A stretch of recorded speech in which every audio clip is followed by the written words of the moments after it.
Sahabat Pijar TV, terima kasih sudah klik video YouTube ini. Kiranya kebenaran firman yang saudara dapatkan menerangi kehidupan saudara. Untuk mudah menyaksikan video-video lainnya dan mendapatkan update dengan cepat, klik subscribe. Jangan lupa, berkat Tuhan jangan disimpan sendiri. Klik tombol share di bawah dan bagikan video ini ke sebanyak-banyaknya orang yang saudara kenal. Salam terang bagi Indonesia.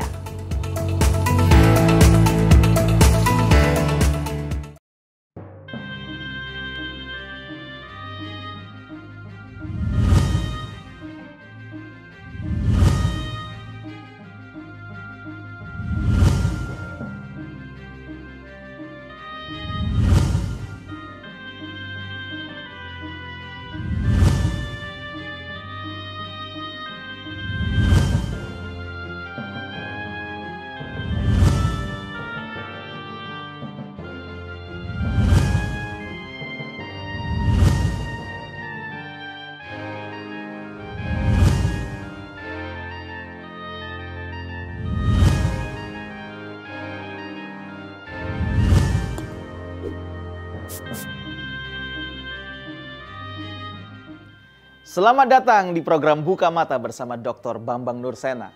Inilah sebuah program yang menjelaskan dan menjawab kesalahpahaman yang sering terjadi seputar pemahaman terhadap kekristenan. Melalui program ini kami mengajak saudara bersama-sama belajar dengan kami memahami kekristenan secara benar agar kesatuan yang sudah kita bangun tidak cedera dengan perbedaan kita. Hari ini kita akan khusus membahas tema apakah ketuhanan yang Maha Esa hanya cocok untuk agama Islam?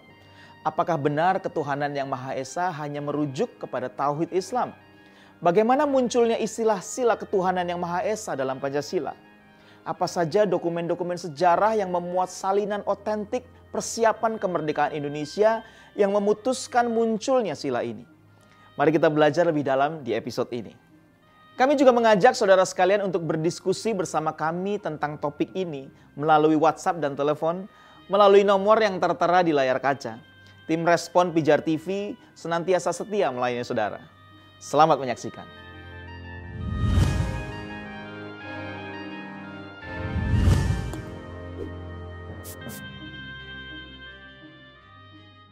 Shalom Aleichem Besem Hamasya. Waalaikumsalam. Selamat berjumpa kembali dalam kajian kita bersama Baba Nur. Dan kali ini kita akan membahas tema yang cukup menarik, yaitu tentang apakah ketuhanan yang Maha Esa hanya cocok untuk agama Islam. Silakan, Mbah. Ya, shalom saudara-saudara. Shalom. Sebetulnya isu ini pernah muncul ya beberapa tahun lalu ketika uji materi Undang-Undang Keormasan. Dan waktu itu Pak Egy Sujana lah yang mencuatkan isu ini. Bahwa sesungguhnya kata ketuhanan yang Maha Esa itu hanya merujuk kepada tauhid Islam. Karena kalau Islam katanya itu Tuhannya yang esa, Kristen tidak karena Trinitas, Hindu tidak karena Trimurti dan sebagainya. Nah, menurut saya tentu pandangan ini ya salah ya. Ini kita mementahkan kembali kesepakatan para bapak bangsa. Bagaimana sih pertama munculnya istilah sila ketuhanan yang Maha Esa dalam Pancasila? Kita bisa merujuk kepada dokumen-dokumen sejarah bangsa kita. Misalnya ya, lahirnya Undang-Undang Dasar 45. Ini buku yang memuat salinan dokumen otentik ya, Badan untuk menyelidiki usaha persiapan kemerdekaan BPUPKI. Jadi itu hasil notulen secara stenografis lengkap pada sidang-sidang ketika lewat BPUPKI itu bangsa kita harus menentukan di atas dasar apa negara Indonesia merdeka itu akan didirikan. Sebelumnya kita juga memiliki ini 3 jilid buku naskah persiapan Undang-Undang Dasar 45. Sekalipun buku ini banyak banyak kelemahannya secara historis ya, itu sudah dikoreksi dengan hadirnya buku ini yang notulennya baru ditemukan di Mangkunegaran. Jadi ini pernah hilang notulen percakapan-percakapan stenografis yang kemudian dibukukan pada sidang-sidang BPUPKI sampai kemudian nanti panitia persiapan kemerdekaan Indonesia PPKI. Nah, jadi konteksnya ketuhanan yang Maha Esa itu muncul pertama kali ketika di sidang-sidang BPUPKI, Dokoritsu Chunbei Chosakei dalam bahasa Jepang itu. Waktu itu ketua BPUPKI yang namanya Dr. Rajiman Widyodiningrat, ya, Kanjeng Raden Tumenggung Rajiman Widyodiningrat. Itu seorang priyayi penganut teosofi Jawa, tempat beliau aslinya dari Wali Kukun Madiun. Makanya kalau saya naik kereta api lewat stasiun Wali Kukun saya hormat. Ini hormat kepada salah satu bapak bangsa ini, ya.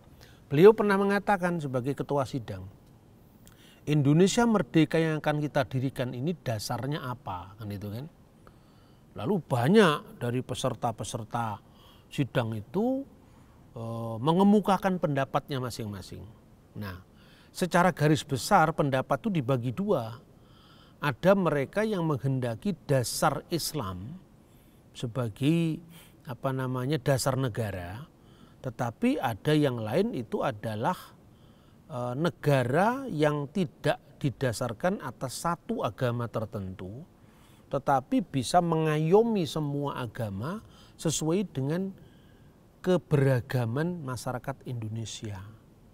Nah, pada waktu itu sebetulnya ungkapan Tuhan yang Esa, ketuhanan yang Maha Esa itu sudah muncul dari mulutnya para pengusul dasar negara itu, ya. Itu semua ada laporannya di sini.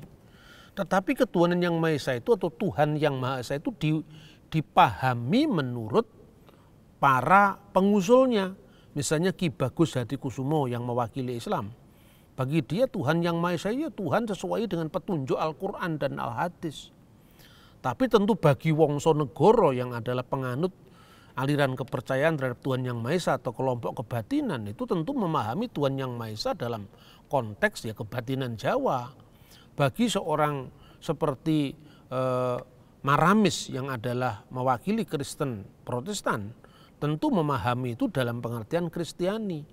Bagi wakil dari delegasi Hindu yang memahami menurut ajaran Weda tentang ide Sang Hyang Widiwasa atau Brahman.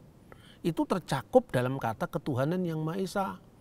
Nah, kemudian di antara banyak dari pengusul ini ada Bung Hatta yang mengusulkan, kemudian ada Muhammad Yamin, ada Profesor Supomo, dan tanggal 1 Juni Bung Karno bicara tentang dasar negara yang disebutnya Pancasila.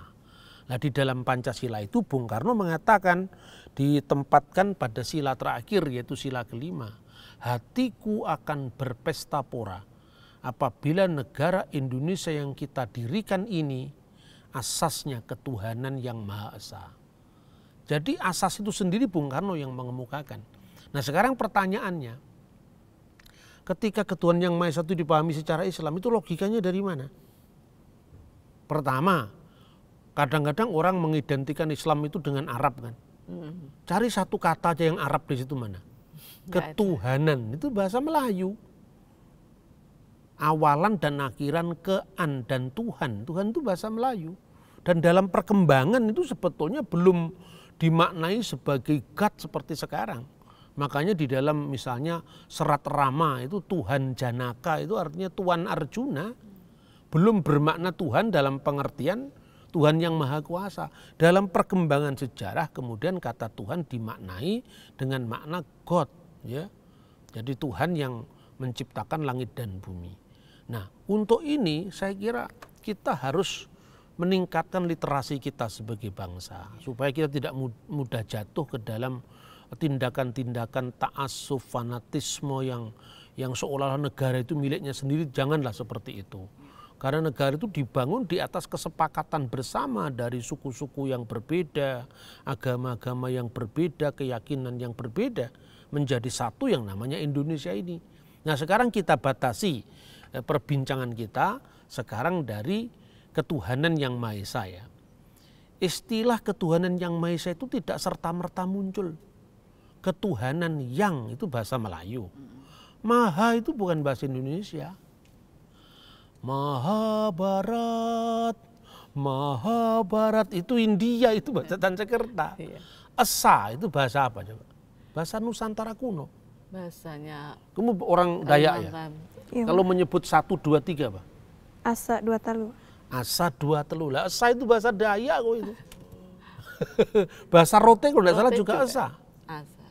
Esa hilang, 2 terbilang atau apa itu? Oh itu Melayu. Bahasa Minang. Gitu.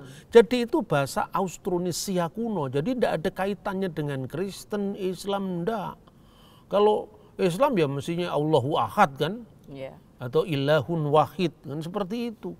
Ibrani ya Elohim Ehad kan begitu kan, Ehad, Ahad, Wahid itu kan bahasa Timur Tengah. Ini bahasa Nusantara kuno, itu dari sudut pandang bahasa. Sekarang dari sudut pandang konsep. Ketika agama-agama itu datang ke dunia, agama dunia ini datang ke Indonesia, semua disambut welcome. Bangsa ini adalah bangsa yang ramah dengan semua kebudayaan, semua alam pikiran, semua agama, asal tidak bikin kacau di negeri ini. Karena negeri ini adalah negeri yang sangat menjunjung tinggi harmoni. Saya gambarkan misalnya naskah Sunda kuno yang sangat terkenal, judulnya adalah Siska Kanda ing Karsian. Ketika Hindu dan Buddha mulai datang ke tanah Nusantara, diberi salam semuanya, ya. Ongkara nama Siwaya, itu kan artinya hormat kepada Siwa sebagai, tentu ini agama Hindu. Tetapi sembah ring hulung risang panca tata gata Buddhis. Artinya semua diberi salam. Tidak perlu memberi salam kepada orang lain kemudian serupa dengan orang itu, tidak ada lah. Yaitu mengucapkan salam pada agama lain selamat Waisak aja takut sekali. Kok orang kurang pede mengucapkan selamat Natal, ini sebentar lagi bulan salah paham ini kan. Sebentar lagi sudah masuk bulan salah paham. Sebentar lagi kalau ngomong selamat Natal itu kita kehilangan iman kita. Orang mengucapkan selamat itu sopan santun sosial. Kalau Anda mengucapkan selamat Waisak, Anda orang Kristen, juru selamatmu tidak ganti dengan Siddhartha Gautama kan? Betul. Iya, sama dengan itulah. Artinya itu sopan santun sosial itu keramah tamahan bangsa kita sejak dahulu.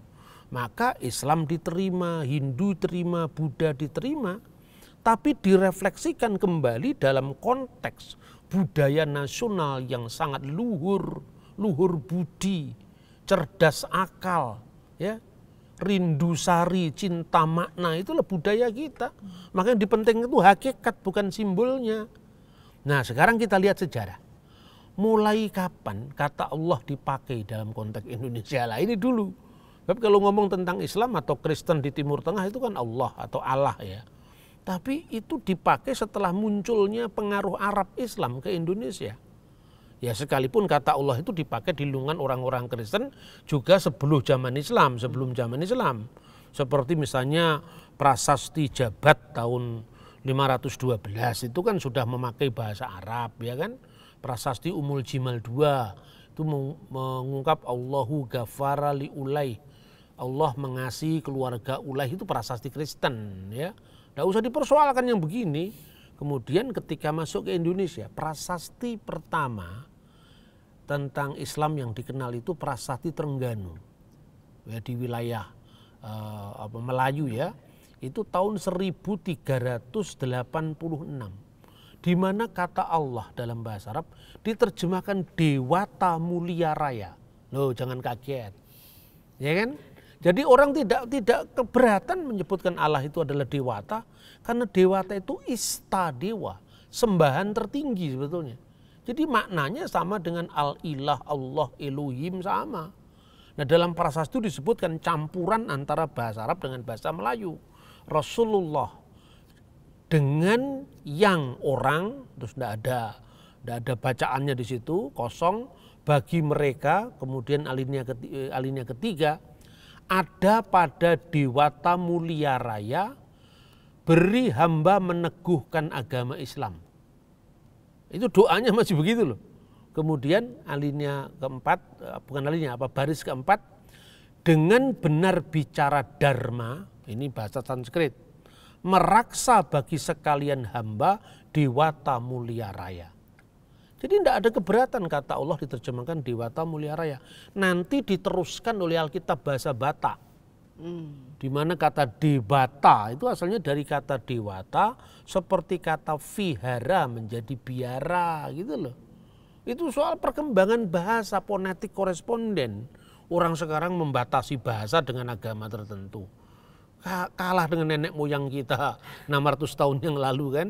Nah yang kedua, prasasti Minyeh 7 ditemukan di Aceh. Tahun 1300 Masehi. Ya hampir sama lah. Lebih tua Minyeh 7 itu. Itu ditulis campuran bahasa Arab, bahasa Melayu misalnya. Hijrat Nabi Mungstopa. Mungstopa itu Mustafa. Mungstopa bahasa orang Melayu kan. Kemudian yang prasada bahasa Sanskerta. 700 Astapuluh Sawarsa. Haji Catur dan Dasawara Sukra. Raja Iman Warda Rahmatullah, Gutra, Baru Basa Empuhak Kedak Pasema, Taruk Tasih Tanah Samuha, Ilahi ya Robbi Tuhan Samuha, taruh dalam swarga Tuhan Tatuha. Siapa yang ngerti? Ini bahasa tahun 1300, tapi ini bahasa Melayu. Artinya setelah hijrah Nabi, kekasih yang telah wafat Mustafa tadi, 781 tahun. Ditulis pakai masih hitungannya Sanskerta, 700 Astapuluh Sawarsa itu tahun. Gitu. Kemudian bulan Dzulhijjah, ya, bulan Dzulhijjah 14 hari Jumat, Raja Iman rahmat Allah bagi baginda dan keluarga Baru Basa memiliki hak atas Kedah dan Pasai wilayah. Ya, menaruh di laut dan darat semesta, ya ilahi ya Tuhan semesta, masukkanlah baginda ke surga Tuhan. Nah surga itu dari bahasa Sanskerta. Jadi kalau orang merasa dia paling masuk surga, harus membayar royalti dulu dong ke agama Hindu. Karena itu bahasa Sanskerta. Iya kan, kalau kita dilacak-lacak ini bahasa saling meminjam. Nanti kalau kita makan bakso, royalti kepada orang Cina. Dan tidak boleh loh bakso pakai sapi. Itu haram. Karena bak itu harus babi. Gitu. Kan kacau nih negara ini kalau semua jadi diotak-atik soal bahasa. Orang Kristen tidak boleh menggunakan kata tertentu karena itu miliknya Islam. Sejak kapan negara terkotak-kotak dalam kepungahan sekaligus kebodohan berpikir? Pongah itu sombong karena munculnya karena kurang referensi, kurang literasi. Ya. Nah kemudian perkembangan bahasa Melayu sendiri. Ini kita bicara tentang bahasa dulu supaya kita tidak langsung gampang mengklaim kan. Kemudian nyanyian rohani Kristen itu muncul di dalam zaman kira-kira tahun 1629.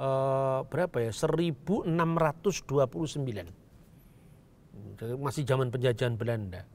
Alkitab pertama kali diterjemahkan dalam bahasa Melayu oleh seorang pedagang namanya Cornelis Ruil. Ini sudah diterbitkan ini.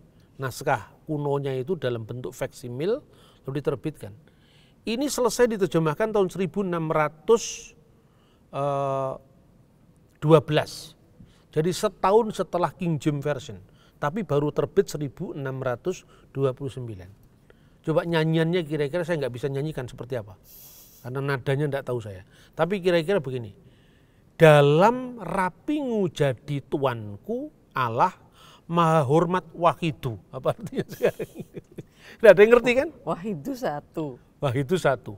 Dalam rapingu. Raping. Dalam tahu. Rafi'au artinya. Oh. Tinggi. Tinggi. Ya. Terus kemudian jadi tuanku, jadi Tuhanku yang maha tinggi. Yaitu Allah. Maha hormat. Segala hormat yang lebih. Wahidu hanya satu-satunya. Itu terjemahan dari Gloria in Excelsis Deo. Kemuliaan bagi Allah di tempat yang maha tinggi. Nah di sini juga kata Tuhan berdampingan dengan kata Allah. Karena bahasa Melayu sudah dipengaruhi perkembangan bahasa Arab berkat munculnya agama Islam. Kan gitu kan? Nah, lalu tahun 1733 terbit lagi Alkitab terjemahan Lydekker. Ini Alkitab yang dibaca Thomas Matulesi Patumura. Itu Kristen itu. Ya, diklaim sekarang katanya agamanya Islam. Semua kok kemudian diklaim. Itu Kristen itu. Itu apa, keluarga Matulesi itu sudah memberikan pelurusan bahwa dia itu keluarga Kristen. Tapi kemudian Matulesi dia Matlesi katanya.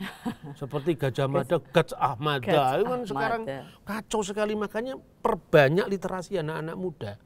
Supaya jangan seperti yang Kristen nanti juga klaim Tuhan kita Yahweh. Sejak kapan itu? Itu bacaan kira-kira, Yahudi aja nggak ngomong begitu, Islamnya juga seperti itu. Jadi kita ini mundur sebagai bangsa ya. Kemudian Al-Quran diterjemahkan dalam bahasa Melayu, tapi hurufnya masih pakai huruf Arab.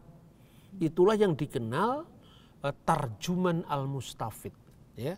Tarjuman Al-Mustafid itu ditulis oleh Syekh Abdurrauf Asingkili dari Aceh, 1690. Jadi setelah terbitnya Alkitab Injil Matius bahasa Melayu, lalu di situ diungkapkan misalnya surat Al-Ikhlas yang berbunyi Qul huwallahu ahad. Diterjemahkan apa? Kata olehmu ya Muhammad, pekerjaan itu jua Tuhan yang esa. Lah berarti Tuhan yang esa muncul. Ya. Kemudian Alhamdulillahirabbil alamin diterjemahkan dengan segala puji bagi Allah Tuhan yang memiliki, yang mempunyai segala makhluk. Jadi kata Tuhan sudah bermakna sembahan, sudah bermakna yang punya otoritas atas alam semesta. Padahal kalau sastra Melayu, Serat Rama Tuhan Janaka itu Raden Arjuna. Patih Majapahit namanya Tuhan Kanaka, itu pada masa Raja Wikramawardhana ketika mengundangkan undang-undang yang namanya Sanghyang Adigama tahun 1403. Ya, jadi bahasa itu berkembang. Kemudian 1733 terbit yang tadi saya bilang Alkitab yang dibaca Thomas Matulesi Patumura itu, terjemahan Lydekker. Perhatikan Injil Markus pasal 12 ayat 29. Ini bacaannya bahasa Melayu saat itu. Maka sahutlah Isa padanya. Maka berkatalah Isa kepadanya bahwa yang pertama daripada sekalian penyuruhan inilah. Dengarlah hai orang Israel, maha besar Tuhan ilah kami, itulah Tuhan yang esa adanya. Lah mulai kata Tuhan yang esa itu muncul dari istilahnya Abdurrauf Asingkili, istilahnya Injil Matius, Injil Markus dalam bahasa Melayu. Jadi semua agama itu menyumbangkan peristilahan untuk menjadi bahasa Indonesia. Tidak serta-merta hanya dari kelompok tertentu. Ya. Kemudian setiap agama memaknai Tuhan yang esa itu tentu menurut teologinya masing-masing, dan itu bukan klaim Islam atau klaim Kristen. Orang Hindu konsepnya beda, tetapi pengakuan bahwa Tuhan itu hanya satu ada dalam Hindu. Ekam sat fripah bahuda wadanti misalnya. Dia yang satu ekam bahasa Sanskerta. Disebut dengan berbagai macam nama oleh para orang bijak. Tapi dia itu adalah ekam, satu, ya, tidak dua, tidak tiga, itu ditekankan dalam ajaran Hindu. Nah, orang Kristen memaknai ini berdasarkan pengakuan imannya. Aku percaya akan Allah yang esa, meneruskan dari Shema Yisrael, Adonai Elohenu, Adonai Echad. Jadi semua agama mengenal konsep itu. Kemudian ketika bangsa kita itu menyadari kita ini punya rujukan sejarah yang terlampau kuat untuk negeri ini. Ketika Barat sama Timur Tengah masih perang salib, kita sudah punya kesadaran bahwa apapun rumusan kita tentang Tuhan, bangsa ini harus satu. Maka muncul istilah dari Rakawi Emputan Tular dalam Kakawin Sotasoma, yang kira-kira bunyinya seperti ini. Ruanika datu winuwuswara buddha wiswa biniki rakwaring apan kenapa rwanosen mangka jinat walawan siwa tatwa tunggal. Bhinneka Tunggal Ika Tanhana Dharma Mangkruwa. Itu ada dalam kitab Sutasoma. Apa maknanya? Waktu itu didominasi oleh Siwa dan Buddha. Konon dikatakan Sang Hyang Buddha dan Sang Hyang Siwa itu berbeda. Siwa dan Buddha memang keduanya berbeda, namun bagaimana kita dapat mengenalinya? Hakikat Siwa dan hakikat Buddha itu tunggal, berbeda-beda, tetapi satu, tidak ada kebenaran yang mendua. Inilah yang kemudian menginspirasi para founding fathers kita. Ketika Pak Yamin dalam sebuah percakapan dengan Bung Karno, dengan ide Bagus Sugriwa, ketika Pak Yamin mengatakan Bhinneka Tunggal Ika, lalu disaut oleh ide Bagus Sugriwa, Tanhana Dharma Mangkruwa, lalu dijadikan sesanti atau apa? Moto dalam lambang negara kita, Garuda Pancasila. Kata Garuda itu pun juga pinjaman, tapi itu memiliki makna yang besar bagi negeri ini. Karena apa? Karena burung Garuda itu dalam mitologi India yang dibawa ke tanah Nusantara, seorang pembebas ibunya dari penjajahan. Penjajahan siapa? Penindasan dari seorang yang bernama Dewi Kadru. Makanya pergilah ke Candi Kidal, ya, di Malang ini. Ada relief yang menggambarkan Sang Garuda membebaskan ibunya dari penindasan. Makanya Garuda menjadi simbol negara ini, simbol lambang negara kita ini. Karena Garuda yang perkasa, dan dalam ritus agama Hindu, itu Garuda itu lambang pemberi kecerdasan, pemberi hikmat. Makanya dinyanyikan oleh orang India. Itu dari India, Thailand, di Thailand namanya Garuda, di Indonesia namanya Garuda. Ya. Dan itu dipersembahkan sebagai sesuatu yang sakral. Maka diawali dari Om. Om Tat Puru Jaya Vitmahe Swarna Pacaya Dimahe Tanno Garuda Prachodayat.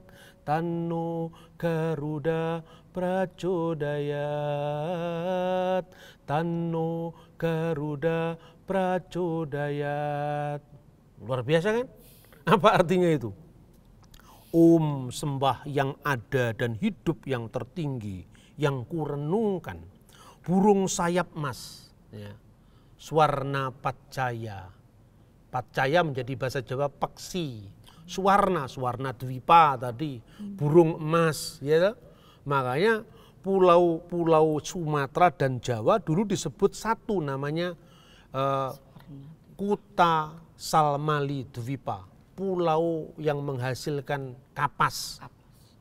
Dan rumahnya Sang Garuda, kata sastra India, ada di Nusantara.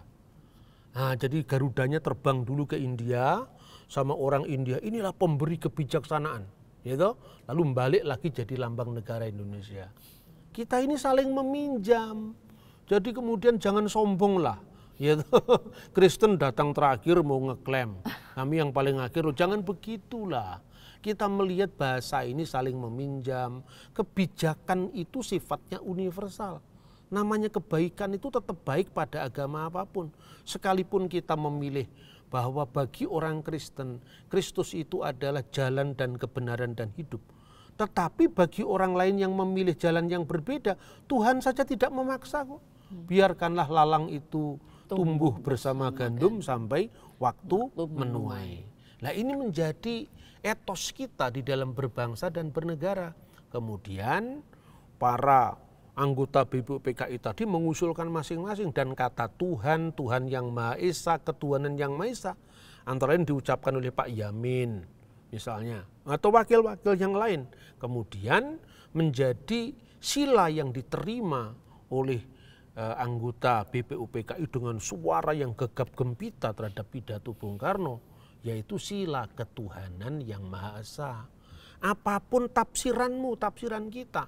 Ada yang menafsirkan itu menurut agama Islam, ada yang menafsirkan itu menurut kekristenan, menurut Buddhis, itu tidak ada halangan apapun. Karena Tuhan pun tidak memaksa. Itu ya saya kira. Jadi itu artinya tidak mengikat agama tertentu, bukan berasal dari agama tertentu. Itu berasal dari kesepakatan bersama yang memiliki ya background sejarah yang sangat panjang. Ya, semoga ini bisa memberikan paling tidak sekedar pencerahan untuk supaya kita tidak mudah sekali terjebak dalam gerakan-gerakan fanatisme yang itu membahayakan bagi kelangsungan bangsa dan negara kita. Ya. Wah, terima kasih Bah. Ini informasi atau wawasan yang baru ya buat kita untuk kita memahami dasar negara kita Pancasila. Khususnya sila yang pertama ya, tentang ketuhanan yang Maha Esa.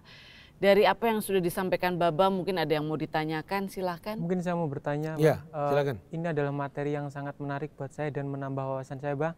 Lalu saya pernah mendengar, Bah, bahwa di dalam agama Buddha tidak mengenal dengan konsep Tuhan sebagai personal God.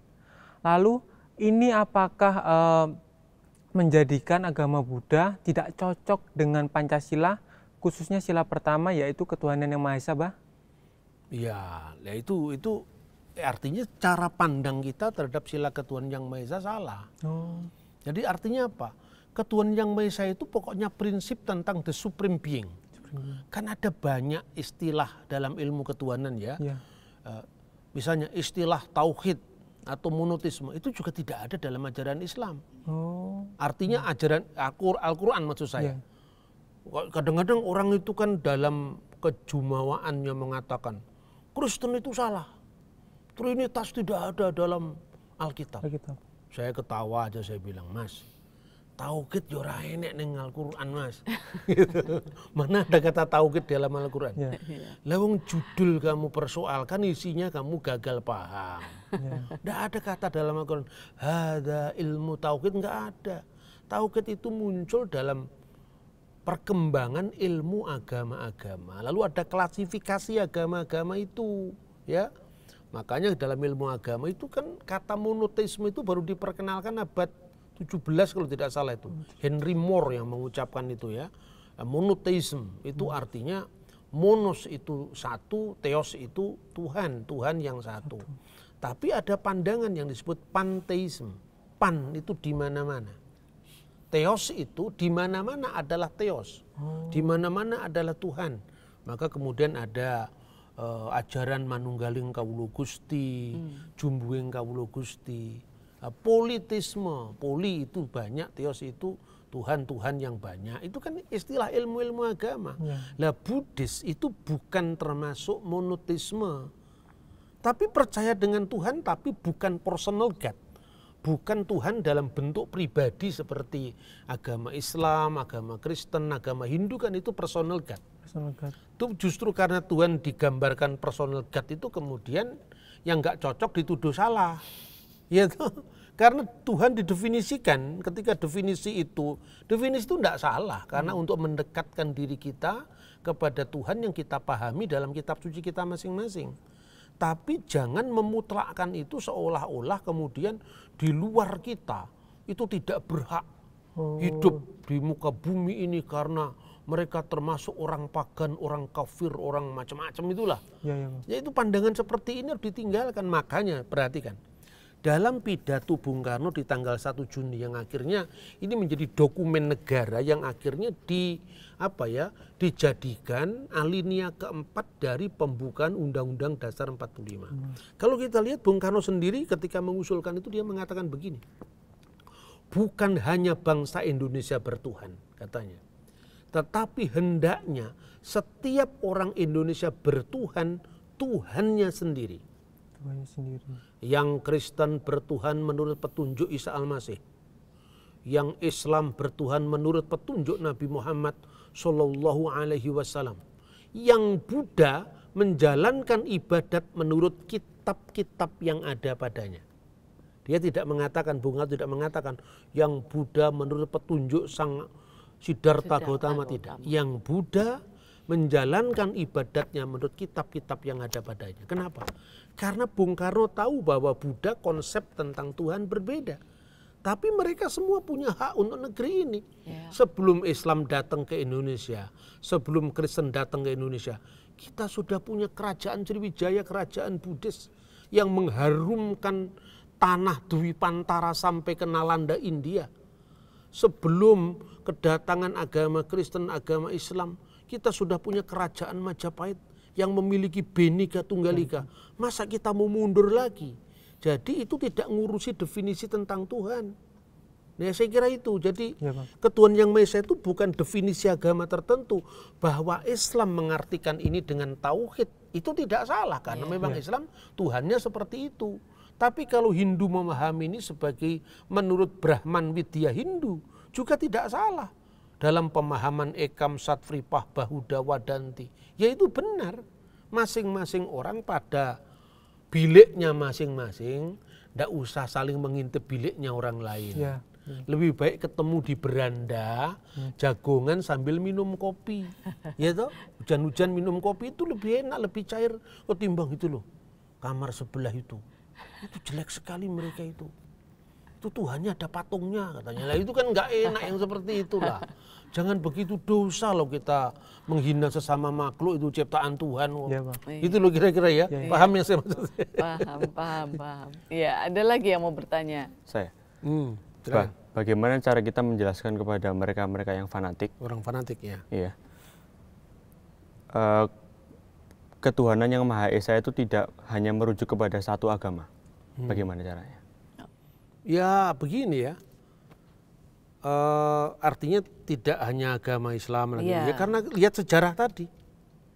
Lihat sejarah, dalam perkembangan sejarah itu memang setiap agama memiliki teologinya masing-masing, dan teologi masing-masing itu tidak saling mengintervensi.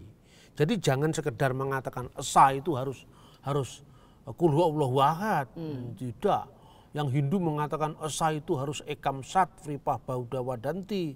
Yang Kristen mengatakan esa itu harus Allah yang disembah di dalam Yesus Kristus. Itu kan wilayah kita, bukan wilayah orang lain gitu loh. Saya kira itu. Ya. Iya. Ada lagi? Masih ada? Saya, Mbak. Iya. Menurut mereka rumusan Bung Karno ketuhanan yang berkebudayaan itu menempatkan ketuhanan sebagai bagian dari kebudayaan. Ya. Jadi tidak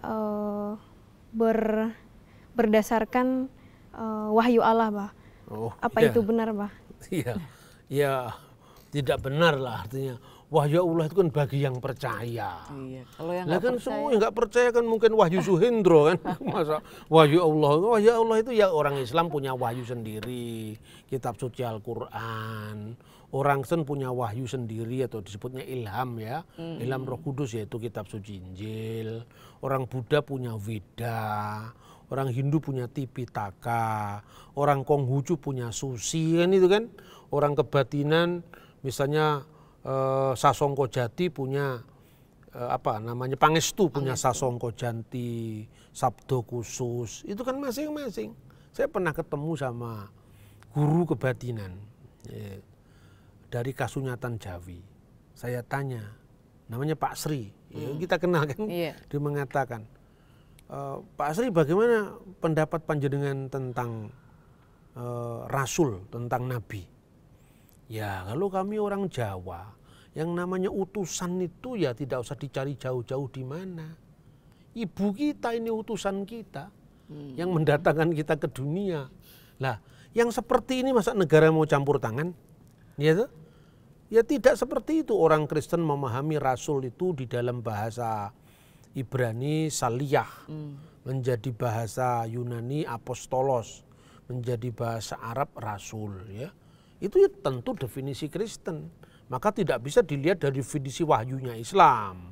Misalnya mengatakan Nabi adalah orang yang menerima wahyu Allah dan tidak wajib menyampaikannya kepada umat. Kalau Rasul adalah orang yang menerima wahyu Allah dan wajib menyampaikannya kepada umat. Jadi Rasul itu sudah pasti Nabi, tapi Nabi belum tentu Rasul. Nah tiba-tiba dia baca dalam Alkitab, Rasul Paulus, palsu ini palsu. Gitu. Kenapa? Masa Paulus kok Rasul?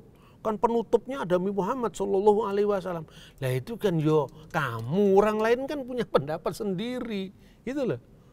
Ibu saya namanya Mutmainah misalnya, Bu Mutmainah itu ibu saya.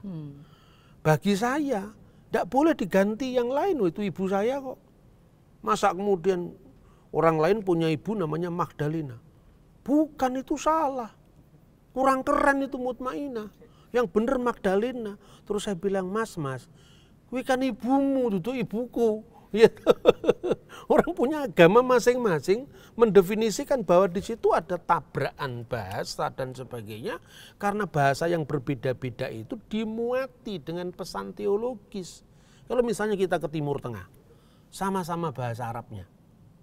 Antara orang Kristen Ortodok, Katolik Ritus Timur, dan sebagian dari orang-orang Kristen di wilayah Syria itu sudah merayakan liturgi mereka di perkemahan-perkemahan Bedouin di dalam bahasa Arab. Misalnya orang Kristen Syria. Makanya prasasti-prasasti Arab sebelum zaman Islam itu kebanyakan ditemukan di wilayah Syria. Prasasti Jabat tahun 512 ya, itu mengenal kata-kata Bismillah, demi nama Al-Ilah, itu sudah ada. Lalu prasasti Umul Jimal kedua pertengahan abad ke-6 yang menyebutkan di situ Allahu ghafara li Ulay, Allah mengasihi keluarga Ulay. Prasasti Haran Al-Aja lengkap dengan tanda salibnya. Nabi Muhammad belum lahir ke muka bumi, itu prasasti-prasasti Kristen sudah memakai bahasa Arab. Sekalipun persebarannya tidak luas, ya. Dan internasionalisasi bahasa Arab itu memang harus diakui, itu berkat agama Islam. Tetapi bahwa orang Kristen sampai sekarang merayakan liturginya sebagian dalam bahasa Arab, bahkan merata dalam bahasa Arab sejak zaman Islam. Yang salah siapa? Al-Quran di Israel pun ditulis dalam bahasa Ibrani, diterjemahkan. Al-Quran di dalam bahasa Yunani, saya pergi ke airport ya, di dulu namanya kota kuno itu Konya, Iconium, sekarang Konya. Itu di airport itu ada seperti dakwah Islam gitu ya. Kemudian Quran itu ditulis diterjemahkan Arab dan Yunani, Arab dengan Yunani. Ketika dia menyebut kitab juga Biblos, disebut dengan apa sekarang? Bahasa Yunani untuk kitab itu Biblos. Apa orang Kristen mengatakan itu mencuri miliknya orang Kristen karena Biblos itu Bible? Kan ya enggak begitu, ya. Ketika bicara di bahasa Ibrani, Quran bahasa Ibrani kan itu kemarin saya sebut ya, ada nggak Quran dalam bahasa Ibrani? Ada. Itu Yosef Rivlin, itu bapaknya presiden Israel yang kemarin itu, siapa itu Reuven Rivlin, 1946 diterjemahkan Al-Quran. Bismillahirrahmanirrahim diterjemahkan Beshem Elohim Harahman Viharahum. Tapi ketika orang Israel tahu itu, oh ini Islam karena Beshem Elohim Harahman Viharahum. Tapi begitu dia melihat Beshem Ha'ab Vihaben Virwah Hakodes Elohim Echad, oh ini Kristen karena demi nama Bapa dan Putra dan Roh Kudus. Orang Israel tahulah itu. Tidak semua bahasa Ibrani diklaim itu miliknya, enggak. Ini kan ciri masyarakat majemuk kan seperti itu. Jadi sejak zaman dulu Indonesia itu punya sejarah kemajemukan yang jauh lebih maju. Di Majapahit itu untuk orang agama Buddha ada departemennya sendiri, Dharma Diaksa Ringkasugatan. Ya, ada agama Siwa, Dharma Diaksa Ringkasahiwan. Agama-agama minoritas itu dilindungi di bawah Karesian. Karesian itu langsung di bawah raja. Ketika Islam masuk ke Indonesia, dibawa oleh trio Campa misalnya, itu Kanjeng Sunan Ngampel, ya, itu yang disebut Bong Swiho menurut catatan Cina, datang ke Indonesia mengunjungi bibinya yang adalah Ratu Majapahit, ya, itu istri dari Wikramawardhana. Jadi kemudian di situ diberikan tanah perdikan di sekitar Ngampel sana, dan dia diangkat sebagai pecatanda ngurusi agama Islam. Kurang maju apa Majapahit itu? Undang-undangnya saya menjamin bagaimana perusakan tempat ibadah itu dianggap merusak properti Tuhan. dan mereka dihukum 6 kali lebih mahal daripada benda perusakan hak milik, kejahatan perusakan hak milik. Itu disebutkan di dalam undang-undang Adigama atau Sangyang Adigama yang diundangkan pada masa Raja Wikramawardhana. Inilah sejarah toleransi negara kita. Maka ketika Islam masuk ke Indonesia, masjid-masjid di Jawa itu selalu memakai 3 tataran gitu. Lihat Masjid Demak, Seperti ya, joglo lihat gitu Masjid ya. Golo, Kanjeng Sunan Tembayat. Itu kan gambaran tentang pencapaian pendakian spiritual. Itu ada maknanya ya, Ada maknanya. Kalau Borobudur lihat. Borobudur itu kan ada yang namanya Kamadhatu, itu alam nafsu. Kemudian rupa datu, alam rupa dunia fisik ini. Lalu arupa datu itu alam tanpa rupa. Di atasnya yang tidak ada gambarannya itu sunya.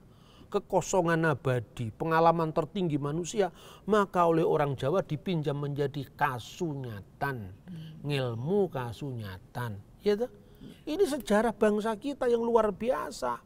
Jangan kita rusakkan hanya dengan egoisme kelompok atau egoisme aliran seperti itu. Maka ketika sebetulnya Bung Karno mengatakan ketuhanan yang berkebudayaan, itu bukan asas, itu adalah implementasi dari asas. Dalam pidato Bung Karno 1 Juni ini, ya, itu dalam pidato 1 Juni dikatakan begini, Kristen bertuhan menurut Isa Al-Masih, artinya silakan yang Kristen, bertuhan menurut petunjuk dari Yesus Kristus, menurut kitab Injil, ya. Yang Islam bertuhan menurut petunjuk Nabi Muhammad, menurut agama Islam dengan tuntunan sunnah Rasul, ya, menurut agama Islam. Dan Buddha menjalankan ibadahnya menurut kitab-kitab yang ada pada mereka. Buddha yang bukan ateis tapi non-teis. Non-teis itu Tuhannya tidak dalam rupa pribadi seperti yang disapa dalam doa, tidak. Dalam agama Buddha, Tuhan ini ya bukan ini, bukan itu. Ya, tapi Tuhan itu melebihi daripada definisi manusia. Ini bukan saya kampanye agama Buddha. Saya hanya menjelaskan bahwa tuduhan-tuduhan kita terhadap orang lain itu seringkali tidak menggambarkan apa yang kita tuduh. Orang Buddha dipikirnya kalau ada patung itu berarti nyembah patung. Gitu? Gandhi pernah mengkritik ini. Karena orang Hindu itu kan selalu dituduh nyembah patung, nyembah patung. Terus Gandhi mengatakan, tidak seorang pun bocah India yang paling sederhana pikiran, yang suka berebut permen sama teman-temannya. Begitu lihat patungnya Siwa tidak pernah mengatakan, patung saya minta permen, patung saya minta pangsit mie. Di sana tidak ada pangsit itu. Nggak, artinya apa? Bukan patung itu, tapi yang disimbolkan di belakang itu. Sekalipun saya tidak akan membakar dupa di depan patung Siwa, tapi saya menghormati ketika orang melakukan hal yang sama. Karena setiap agama itu memiliki simbol yang berbeda-beda, karena lahir dari konteks zaman, ruang, waktu yang berbeda. Ketika kita misalnya menuduh orang Islam, kenapa orang Islam sembahyangnya harus menghadap ke barat? Gitu? Terus kemudian dengan akal otak-atik kita juga bisa nyerang. Tapi apa ya begitu kehidupan beragama? Karena barat, Pak. Mekah itu di sebelah baratnya Indonesia. Kalau di sebelah timurnya Indonesia, sebelah timurnya Makkah ya menghadap ke barat. Kalau di sebelah baratnya Mekah menghadap ke timur. Terus kemudian ada orang usil yang sering dikritik nyembah patung tadi mengatakan, setahu saya beli dunia ini kan bulat. Jadi kalau kita menghadap ke barat pun akhirnya sampai ke timur. Kalau kita menghadap ke timur akhirnya ke barat, ayo gimana? Jadi jangan kemudian kita ngukur orang lain dari ketidaktahuan kita. Kenapa kamu harus mencium patung? Kalau saya mencium sapu tangan ibu saya, bukan berarti saya menyembah ibu saya. Sekalipun saya tidak dalam posisi sebagai orang Hindu, tidak dalam posisi sebagai orang Buddha. Tapi jangan mengukur orang lain dari ukuran kita. Ini kuncinya kita hidup dalam keberagaman masyarakat, ya kan? Apa berarti mencium Hajar Aswad berarti menyembah batu? Kan juga tidak. Nah, jadi marilah kita saling meninggang rasa, jangan mengukur orang lain dari keterbatasan ukuran kita. Lalu ketuhanan yang kebudayaan itu maksudnya apa? Perhatikan ini pidato Bung Karno. Orang Buddha menjalankan ibadahnya menurut kitab yang ada pada mereka. tiap-tiap orangnya dapat menyembah Tuhannya dengan cara yang leluasa. Setiap rakyat Indonesia bertuhan secara kebudayaan. Ya, bukan agama di bawah kebudayaan, tidak. Berbudaya itu artinya beragama secara santun, beragama tidak egois. Maka yakni dengan tiada egoisme agama, kata Bung Karno. Marilah kita menjalankan agama baik Islam maupun Kristen dengan cara yang berkeadaban. Ialah hormat menghormati satu sama lain. Lalu Bung Karno memberikan contoh, bukankah Nabi Isa memberikan penghormatan terhadap orang yang lain, bukankah tokoh-tokoh agama lain juga seperti itu? Itu yang ditekankan. Maka bertuhan secara kebudayaan itu artinya implementasi asas ketuhanan yang Maha Esa. Ya, makanya tetap asasnya hatiku akan berpesta pora apabila negara Indonesia merdeka yang kita dirikan itu asasnya adalah ketuhanan yang Maha Esa. Jadi itu asasnya ketuhanan yang Maha Esa. Nah, masih ada juga orang yang mengkritik, katanya ketuhanan yang Maha Esa ditaruh di pantat. Bukan yang pertama. Lah ini orang tidak tahu sejarah. Pertama, lihatlah kondisi negara saat itu. Apa? Waktu itu sedang tajam-tajamnya pertarungan antara ideologi yang menekankan agama tertentu dengan ideologi sekuler yang tanpa agama. Indonesia merdeka tahun 1945. Kekhalifahan Turki Utsmani runtuh tahun 1923 atau 24. Ya toh? Coba diperiksa lagi. Artinya apa? Artinya bahwa saat itu umat Islam juga masih sangat trauma dengan runtuhnya kekhalifahan Turki. Apalagi yang namanya Mustafa Kemal Atatürk, ya. Mustafa Kemal, bapaknya orang Turki itu, melarang bahasa Arab dipakai di lingkungan publik. Itu berlebihan sebetulnya. Berlebihan karena dia mencoba untuk menghilangkan dominasi Islam pada negaranya karena terinspirasi oleh sekularisme Barat.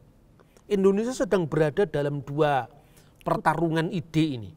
Apakah negara agama, sistem teokrasi, ataukah sistem legitimasi yang tidak didasarkan atas agama, yaitu sekuler. Di tengah-tengah pertarungan gagasan seperti ini, kalau Bung Karno kira-kira ya menaruh sila ketuhanan yang Maha Esa itu pada sila pertama, sangat mudah orang-orang yang tidak setuju dengan ide teokrasi. Kenapa Bung Karno lebih condong kepada teokrasi atau dasarnya agama? Ya toh? Makanya Bung Karno mengatakan dasarnya itu adalah kebangsaan. Karena apapun agama kita mau mendirikan sebuah national state, sebuah nation state, negara bangsa yang mencakup semua suku, semua aliran pemikiran keagamaan di Indonesia. Makanya awal pidatonya kan beliau mengatakan begini, maaf beribu maaf, sekalipun Demak itu adalah negara merdeka, sekalipun Mataram adalah negara merdeka, tapi bukan negara nasional, bukan national state. Kita hanya memiliki dua kali negara nasional. Yang pertama adalah Sriwijaya dan yang kedua adalah Majapahit. Makanya national state ini, nation state yang ketiga adalah NKRI, Negara Kesatuan Republik Indonesia. Nah, kedua kemudian bicara tentang kemanusiaan. Karena manusia ini kan bangsa ini, Indonesia India, itu kan bagian dari kemanusiaan. Makanya nasionalisme kita harus tumbuh subur di taman sarinya internasionalisme. Baru yang terakhir bicara tentang demokrasi sosial, demokrasi ekonomi, dan ketuhanan yang Maha Esa. Setelah kemudian mengalami pergumulan, akhirnya ketuhanan yang Maha Esa ditaruh yang pertama karena Tuhan, baru munculnya manusia, berbangsa-bangsa, kemudian mendirikan negara, demokrasi untuk kemakmuran rakyat. Kira-kira seperti itu. Jadi jangan terpengaruh dengan ideologi yang sempit ya. Mari kita kembali kepada jati diri kita sebagai bangsa Indonesia. Ya. Terima kasih banyak Bah untuk pengetahuan dan wawasan yang baru saja kita terima. Semoga ini bermanfaat bagi kita semua, khususnya generasi muda dalam mengamalkan Pancasila dalam kehidupan sehari-hari sebagai warga bangsa dan sebagai warga gereja tentunya. Terima kasih, kita akan ketemu lagi pada kajian berikutnya. Shalom Aleichem, Besem Hamasiyah. Waalaikumsalam, Besem Hamasiyah.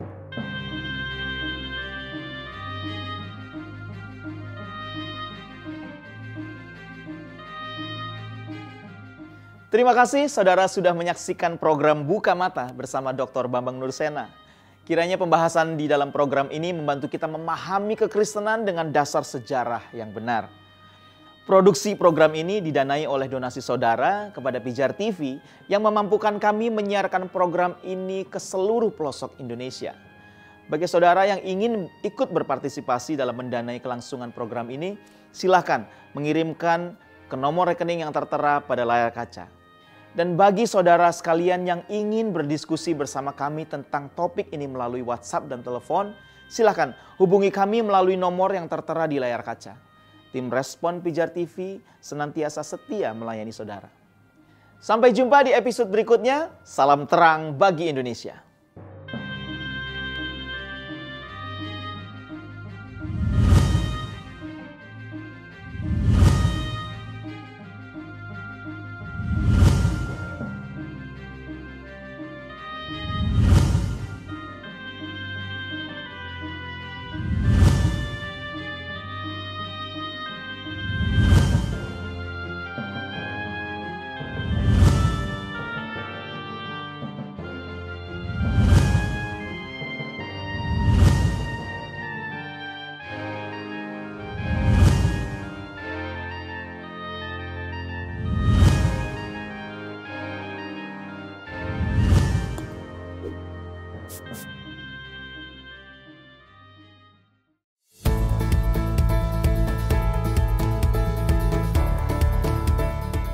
Sahabat Pijar TV, terima kasih sudah menjadi pemirsa setia program-program Pijar TV. Kami sungguh rindu agar saudara bukan saja diberkati dengan menyaksikan program-program ini, tetapi juga dapat berinteraksi dengan kami untuk berdiskusi dan bahkan didoakan melalui WhatsApp dan telepon yang tertera di layar kaca ini. Hubungi kami sekarang juga melalui WhatsApp. Tim Respon Pijar TV siap untuk melayani saudara. Salam terang bagi Indonesia.